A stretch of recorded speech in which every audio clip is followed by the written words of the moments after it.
Hi, I'm A Bissen, and in this video we're going to be covering the documents that are going to be required to qualify for an FHA home loan. We're going to divide these into 4 different categories: income, assets and reserves, other, which is one more generic category, and transaction specific. These are items that are going to be needed once you're under contract on a home. Let's get started.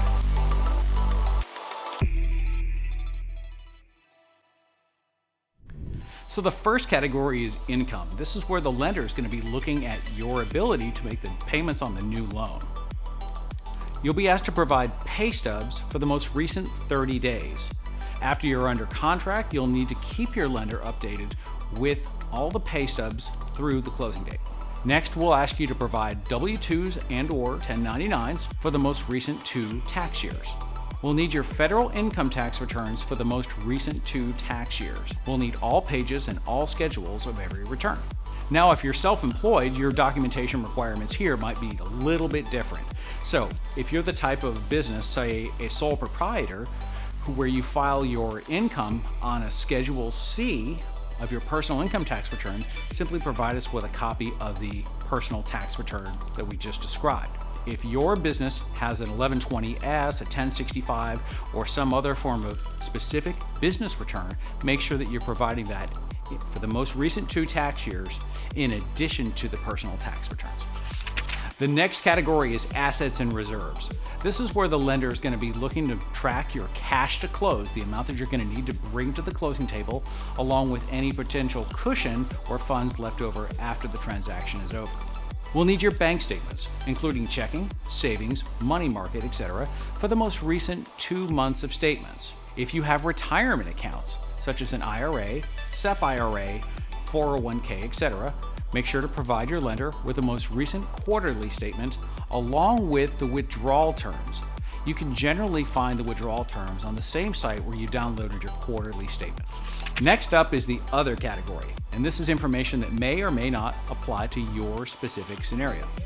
First, you'll provide your lender with a valid photo ID, such as a valid driver's license or state-issued ID. If you've had a prior derogatory housing event, such as a bankruptcy, foreclosure, short sale, or deed in lieu of foreclosure, we'll need specific documentation.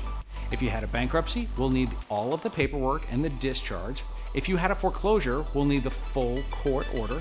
Now, if you've had a short sale or a deed in lieu of foreclosure, make sure you send your lender a fully executed copy of the closing or settlement statement from the sale of the home. If you've had a prior marriage in the last 10 years, be prepared to provide a copy of your divorce decree with all pages, as well as the marital settlement agreement. If you have real estate holdings, such as a primary residence, second or vacation home, or even investment properties, for each property we'll need the same information. Be prepared to provide a copy of your most recent mortgage statement, or if you own the home free and clear, simply provide your lender with a deed showing that there's no lien against the property. Provide us with a property tax bill, your homeowners insurance policy declarations, and if it applies to the home, make sure you provide us proof of your homeowners association dues. By the way, are you selling your current home before the new one closes? Provide us with a sales contract and be prepared to provide a fully executed copy of the closing disclosure on the day that the old home closes. Next category is the transaction-specific items. These are going to be items that are specific to your real estate transaction. So as soon as you go under contract, provide your lender with a fully executed sales contract with all addendums and be sure to include all pages. After you've given the earnest money deposit to the title company and it's cleared your account, provide a back and front copy from your online banking and then send your lender a 30-day activity statement showing that the item has cleared your balance. And finally, provide your lender with a homeowner's insurance quote within the first week or 2. The sooner, the better. And that's it for the items. And as a special bonus for sticking around, you don't need to remember anything I just said. Just head over to the link in the description below to our FHA resource page. Look for a button that says Document Checklist, click on it, and it'll instantly download a copy of the items we discussed in this video. And that's it. We hope you found this information helpful. If you'd like more information about FHA mortgages, you can head over to the link in the description below for our FHA resource page. There's a lot of really good information there for FHA loans. If you'd like more mortgage-related content, consider subscribing to the channel. We'd love to have you. Of course, if you're looking to purchase refinance, or get pre-approved to purchase a home anywhere in the Greater Tampa Bay Area, any of its surrounding communities, or really just anywhere in the state of Florida, we'd love the opportunity to assist you. Thanks again for watching. I'm A Bissen, and this is Unconventional Lending.